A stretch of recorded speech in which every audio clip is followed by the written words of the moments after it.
everybody, in this video you'll learn all of the structures of the thoracic region or chest region of the body. We'll start from the anterior side with the most external structures, then work our way posterior through the chest muscles, the ribs and sternum, heart and lungs, and finally to the lesser known structures and the mediastinum. So this will be the first in a series of regional anatomy videos using my model from Anatomy Warehouse, Tori the torso model, who will be helping us along the way. At the end of the video I'll have some blank images that you can use to help practice labeling all these structures yourself. Also check out the video description below for some other resources and links that you might find helpful if you're an anatomy student or teacher. Alright Tori, you ready?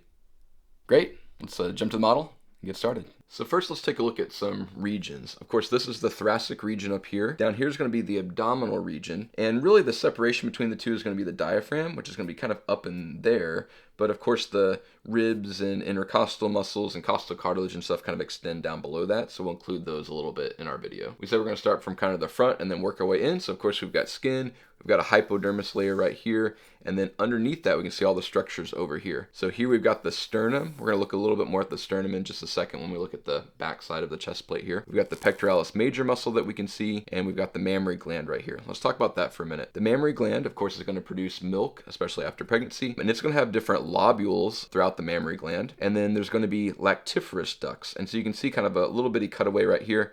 Lactiferous ducts are going to take the milk from the lobules, which are inside the mammary gland, up to the nipple, and then around that we've got the pigmented area that's called the areola. So we've got the mammary gland, there's lobules inside, and then lactiferous ducts that take the milk to the nipple, and the areola is the pigmented tissue around the nipple. I'm going to remove that mammary gland so you can see some of the muscle underneath, and let's turn the model a little bit. So here we say we have the pectoralis major muscle. It's going to have an origin on the sternum as well as the clavicle, and it's going to go back here all the way to the humerus, or the bone of the arm right here. And what that pectoralis muscle is going to do is it's going to pull that humerus forward, like whenever we're taking our arm and moving it like this. So think of like a pec fly if you're in the gym like this. It'll also adduct the arm, so think about taking the arm and bringing it back down to the body. There's a pectoralis minor muscle underneath that we can't see yet. We'll take a look at that in the cross section. Down here we're going to have the serratus anterior muscle right there. The serratus anterior is known as the boxer muscle because it's used whenever you're like throwing a punch, like if you're bringing your arm forward like this. It's going to actually have an insertion in the scapula, so it's going to rotate the scapula forward whenever you're doing that kind of punching motion. It's also going to help to lift the ribs, like whenever you're inspiring or breathing in, it'll help lift those ribs up a little bit to help you breathe in a little bit better. So that's the serratus anterior. It's going to have an origin on ribs 1 through 8 and then an insertion on the scapula. Just deep to that right here, we've got the external obliques. Those are going to be used in kind of bending or twisting the trunk whenever you're twisting side to side like that, or if you're leaning down. And then from there we can see some of the ribs right there. We're going to have some false ribs down in here.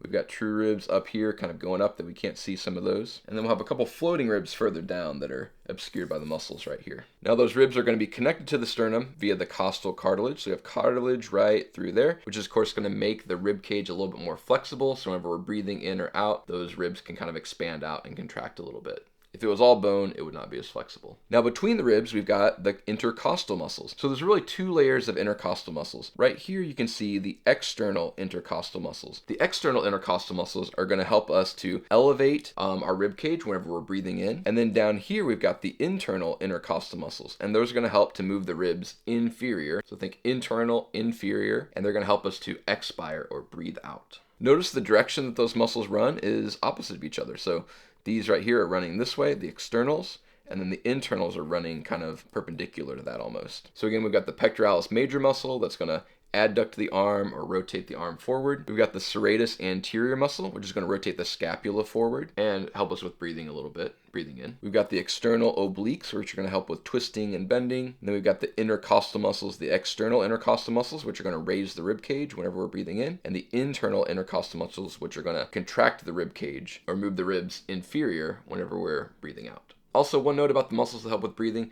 Whenever we breathe in, that's going to be a very active process. We use several muscles with that, and we have to use muscles, making them contract in order to breathe in. But whenever we breathe out, we can just really relax muscles. We don't have to use any muscles to do that breathing out. But if you breathe out kind of naturally and you try to force more air out than just kind of the normal breathing rhythm, we call that forced expiration. And that's when we're using some of these muscles. Whenever I say that we're using a muscle to like breathe out, it's during forced expiration. So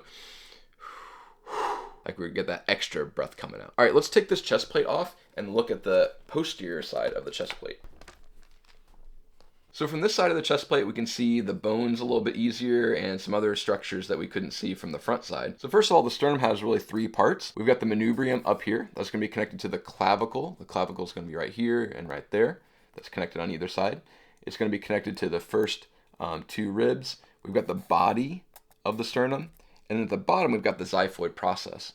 Now, the manubrium and the xiphoid process, you can feel pretty easily. If you take your finger and you put it in this notch right there, that's going to be the top of the manubrium, this section right there. And then if you take your finger and you put it right under here, you'll feel a notch kind of poking down. That's going to be the xiphoid process. So the sternum has the manubrium, the body, and the xiphoid process. We see costal cartilage connected to the parts of the sternum through there. And then we've got the ribs coming down right there. This will be rib number 1, 2, 3, 4, 5, 6, 7. Those would be your 7 true ribs, meaning that they're connected to one piece of costal cartilage that's connected to the sternum. And then we're going to have some false ribs after that. So 1, 2, 3 false ribs. False ribs are going to be connected to costal cartilage, but the costal cartilage is going to come together into one piece of costal cartilage right here. So these would be false ribs. And then we'll have 2 floating ribs below that. We can just see one of them right here, and there's another one that's not on the chest plate. Floating ribs are the 2 ribs that don't connect to the sternum. They're just sort of floating there. All right, coming back to this, we've got a few muscles that we need to talk about, and of course we got to talk about the diaphragm, which is going to be probably the most important muscle whenever it comes to breathing. Whenever we breathe in or inspire, this diaphragm is going to contract down, and that's going to expand the thoracic cavity right here. Whenever we expand that thoracic cavity, it's going to lower the pressure, and that's going to pull air into the thoracic cavity and therefore into the lungs. So that diaphragm will contract down. Now, you'll notice that you got all this muscle here. There's also connective tissue that makes up a lot of the diaphragm as well. And then the other muscle that helps us with inspiration or breathing in, of course, we already talked about, is the external intercostals. So diaphragm and external intercostals, those are the ones that are going to help us breathe in. Here we can see the internal intercostals, and those will help a little bit with us breathing out or expiration. Another muscle helping with breathing out is the transversus thoracus. And you can see that that's going to have an origin in the sternum right here, and then it's going to insert into the ribs and costal cartilage of ribs like 3 through about 8. And again, expiration is mostly a passive process, but these are going to help with forced expiration when we breathe out more than kind of the normal breathing amount. Now I want to take the chest plate and turn it like this so we can see kind of a cross section right here. One tiny muscle we can see is called the subclavius right in there, and that's going to stabilize the clavicle. So that's the subclavius, which just means below the clavicle. Right over here, we've got the pectoralis major muscle. And again, we talked about that one's going to rotate the arm forward. So that's a kind of external muscle right there. Just deep to that, we've got the pectoralis minor, which we haven't talked about because it's kind of hidden behind the pectoralis major. So that pectoralis minor muscle, it's going to move the scapula. It's going to do rotation, abduction, and some other movements of the scapula. It's going to have an origin in ribs 3 through 5. So it's going to connect to the 3rd rib, 3, 4, 5, and then have an insertion in the scapula, just like the serratus anterior did. So pectoralis minor and serratus anterior are both going to help with moving the scapula. All right, pectoralis major, pectoralis minor, subclavius, and then most of the rest of these muscles down there are going to be cross sections of the serratus anterior muscles. Now, if we look at all of the layers here, of course, we've got the epidermis and dermis right here. That's going to be the outer skin layers. We've got the hypodermis, which is a fat layer. Then we've got muscle layers beneath that. And then finally the bone, which is going to be ribs in this case. And in general, that's kind of the order of things in the body. You've got skin, fat layer, muscles, and then bones, and then other internal organs after that. So skin, fat, muscle, bone. All right, cool. So now we've got kind of this outer chest plate out of the way. So next we're going to move to looking at the rest of the internal organs of the thoracic cavity after a quick coffee break. All right, let's go. Okay, awesome. So with that chest plate off, you can immediately see some recognizable structures. We've got a right lung, a left lung, a heart. A lot of times people think the heart is kind of off on the left side, but really your heart's right in the middle. The apex of the heart will point to the left. And so in this left lung, you see kind of a bigger notch right in there because of that heart pointing to the left. But the location of the heart is really kind of centered in the thoracic cavity. All of this is going to be sitting on the diaphragm right here. And of course, we've got the liver, stomach, intestines, and all of that down below. Up above, we see some blood vessels we're going to talk about a little bit more here. Now, immediately we can see that there's a different number of lobes for each lung. We can see that there's 1, 2, 3 lobes of the right lung. There's kind of a dividing line right there and right there. If we switch to the left lung, we're just going to have 2 lobes. So 1 lobe, 2 lobes, and we can see the dividing line right here. We'll talk about this more in a minute, but I really like that it's 3 lobes on the right and 2 lobes on the left because that matches the valves in the heart. There's the tricuspid on the right and the bicuspid on the left. This makes it a little bit easier for me to remember. So let's take part of the lungs out so we can see a little bit more of the heart. All right, there's a lot going on here, a lot to break down. For some general locations, we're going to have the right atrium, right ventricle, left atrium, left ventricle. This is actually the auricle. I'll talk about that in a minute. We can see some coronary arteries and coronary veins here. And we can see some bigger blood vessels coming out or entering into the heart kind of all around it. Let me take this off right here and talk about the chambers. And then we'll go through the blood vessels, and then I want to talk a little bit about the coronary arteries. So here we have the right atrium. And when I put this front piece of the heart back on, you've got this structure right here, which is called the auricle. We've got a right auricle and a left auricle. And I've always had a hard time figuring out, like, what is the auricle? Is it just the atrium, another name for it? And in fact, it used to be kind of used interchangeably, but what it is, the auricle of the heart, if you turn this around, we can see it a little bit better. This is going to be the auricle. And basically, it's like an extra pouch sticking off of the atrium. And over here, we've got the left auricle. And again, it's just a little pouch sticking off of the atrium. And so basically what the auricle does is it's a little extra pouch that when the atria fills with blood, there's a little bit more room for that blood to go into if we have a lot of blood in the atria. So it's kind of a separate structure, but it's like a little annex or extra room off of the atria that more blood can fill. So again, right atrium, we're gonna have low oxygen blood here. We've got the tricuspid valve right here. Then we've got the right ventricle. We've got some muscle around it that's going to pump the blood from the right ventricle up through the pulmonary semilunar valve and then through the pulmonary artery. The pulmonary artery is going to branch off in two directions. So let me turn this around. You can see that there's a branch right here on this side, and there's a branch over here on this side. So one's going to go to the left lung, the other's going to go to the right lung. And if you look back over here, that's where that continues on. So this is the pulmonary artery, or really the right branch of the pulmonary artery. Here's where the left branch of the pulmonary artery is going to connect to the lung. So the blood's going to travel into the lung. It's low oxygen blood. The artery is going to branch into smaller arterioles and eventually into capillaries in the lung. And we've got to get oxygen to that blood. So let's talk about how oxygen gets into the body. Of course, we're going to breathe in. We're going to use the diaphragm and external intercostal muscles to breathe the air in by expanding the thoracic cavity. So air is going to travel down through the trachea, which is right here. The trachea, you'll see, has these light blue rings. Those are cartilage rings, and they're C-shaped. So they're shaped like this.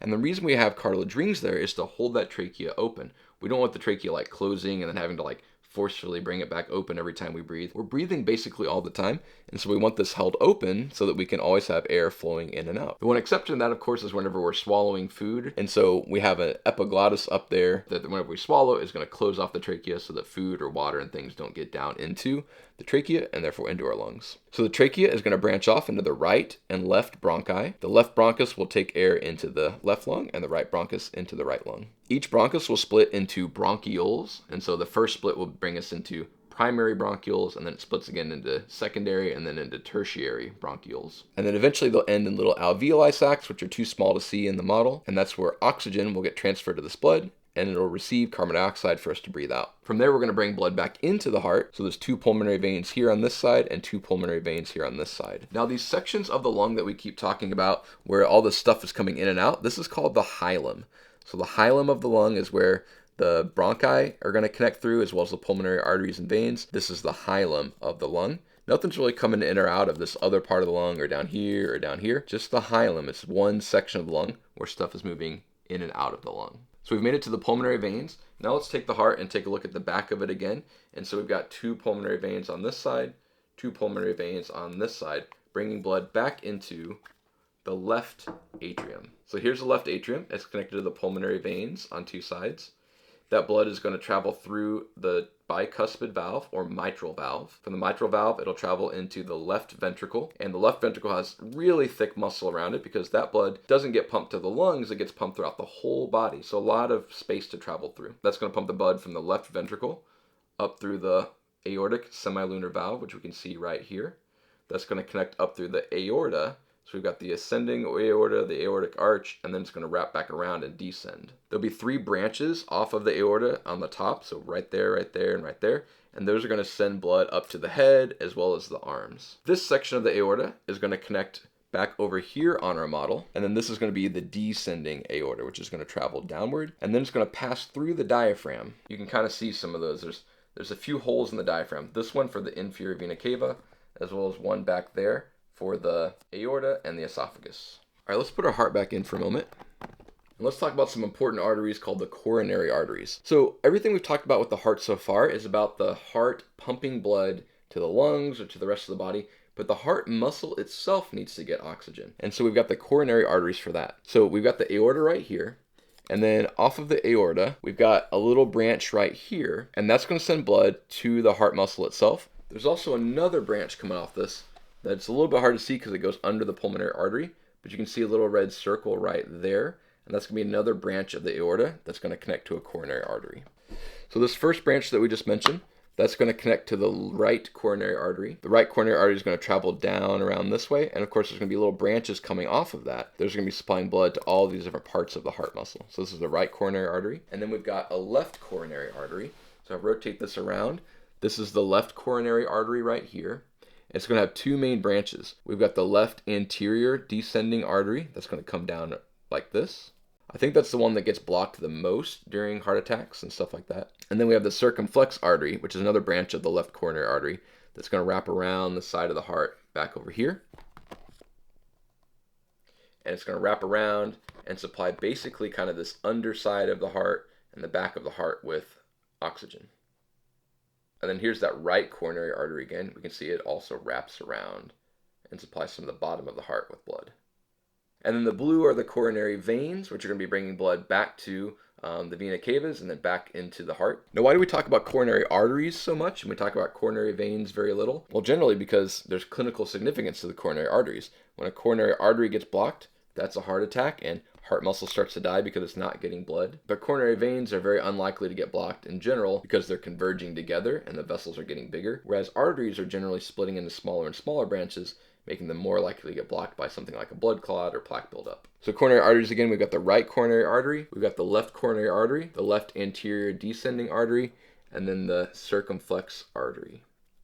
All right, let's take our heart out. We've already talked about the trachea, bringing air in, so let's take the trachea out. Behind the trachea, we've got the esophagus, and the esophagus, of course, is where food is going to travel through. It's going to travel down the esophagus, push through that esophagus muscle, that's all muscle right there, push down through the diaphragm, and then to the stomach. And then from the stomach to the small intestine and so forth. Let's remove this aorta and esophagus. Now, one thing I want to point out on the aorta, if you look on the aorta, you see all these little dots in pairs of two all down this descending aorta. Those are actually going to connect to these blood vessels back in there. So there. Those will be the intercostal arteries. And we're going to talk about those more in just a minute. Let's go and take out the lungs as well. All right, on the model, there's a lot of structures that we can see back in here, and they're all color-coded, which is nice. So anything in yellow is going to be nerves. Anything in blue, of course, is veins. Anything in red, arteries. And anything in green will be a lymphatic vessel. Let's start with the nerves first. So we've got the spinal cord back here. We can't see it because these are really kind of part of the vertebrae right there. It's got a membrane over it, but that's going to be the vertebrae, and the spinal cord is going to be kind of inside those vertebrae. But there's going to be nerves coming out. And so I'm talking about those nerves right there. Those are the intercostal nerves. They're going to be coming from the spinal cord, and they're going to be sending signals throughout the intercostal muscle and around to this things in this chest region. Off of the intercostal muscles, you've got two little branches off of each one. Those are going to be the gray and white rami communicantes, which I'm probably mispronouncing, but I had a hard time finding a consistent pronunciation online for it. So the rami communicantes are going to connect from the intercostal nerve down to here, which is going to be the sympathetic trunk. So this whole thing right there is the sympathetic trunk. That's going to be part of the autonomic nervous system. And there's going to be these bulges lining the sympathetic trunk. Those bulges are the sympathetic ganglia. The ganglia are just going to be sections of nerve where there's a lot of cell bodies. So those will be sensory neurons traveling through there, and the cell bodies of all those sensory neurons are going to be housed in that ganglia. And so it makes that bulge because cell bodies just take up a lot of room. And the rami communicantes connect to the sympathetic ganglia, which are going to connect to each other, forming the sympathetic trunk. Coming off of the sympathetic ganglia down here, it's not up here, but kind of down here, is going to be the greater splanchnic nerve. The splanchnic nerves are going to innervate with the celiac ganglia. The celiac ganglia are going to be more ganglia with cell bodies in them. They're going to connect to all of our kind of digestive organs down in the abdomen. So signals from this is going to travel down and control our digestive organs. So we've got the intercostal nerves, the rami communicantes, which are going to connect to the sympathetic ganglia, which make up the sympathetic trunk. And then we have the greater splanchnic nerve branching off of the sympathetic trunk, going down to control our abdominal organs. Next, we have the intercostal arteries. We already talked about a little bit. These are going to be branches off of the aorta. The exception to that is there's a couple up here which are going to branch off some other blood vessels kind of in the neck, but most of these are going to connect to the aorta, and those are going to send blood around through the intercostal muscles and kind of into this all these muscles in the rib cage. And then we've got the intercostal veins, and so the intercostal veins are going to connect to this vein right here, which is the azygos vein. This is going to be taking blood up through here. This is going to connect to the superior vena cava to bring blood back into the heart. And then on the left side, we've got the hemiazygos vein and the accessory azygos vein. That's going to be collecting blood from the left intercostal veins, and that's going to bring the blood over here to the azygos vein, where it's all going to be dumped into the superior vena cava. So intercostal veins to the azygos vein, hemiazygos vein, and accessory azygos vein are going to bring blood to the azygos vein, where it dumps into the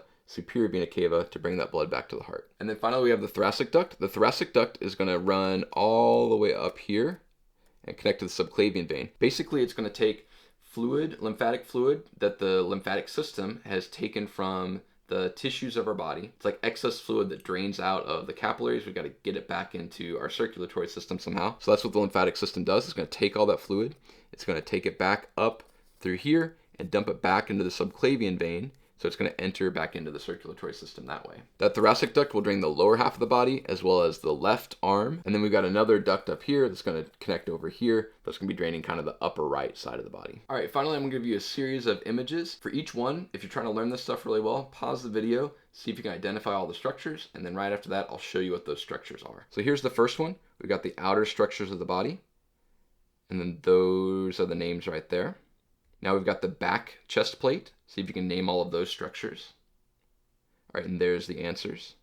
If we take the chest plate off, here's different parts of the lung and heart. See if you can name all of those structures. And there's the answers to those. Here's a bunch of structures of the heart and lungs. Pause the video, see if you can name those. And then here's the answers to those. Here's some internal structures of the heart. Pause the video, see if you can name those. And there's the answer to those. Here's some of the structures of the mediastinum. See if you can name those. And there's the answer to those. Here's some of the muscles and layers that we talked about. See if you can name those. And here's the answer to those. And then finally, here's all those structures in the posterior part of the thoracic cavity. See if you can name all of those. And then here's the answer to those. All right, hey, thanks so much for watching the video and learning about the thoracic region with me. If you're a teacher or a student and you're interested in getting your own torso model like this, I've got a link in the description as well as a 15% off coupon code, so check those out if you're interested. Special thanks to my patrons on Patreon for making this possible. Blank and labeled diagrams for all my videos as well as study guides for a lot of my videos are available on that Patreon, so check that out if that's something that you're interested in. And yeah, I'll catch you in the next video. See ya.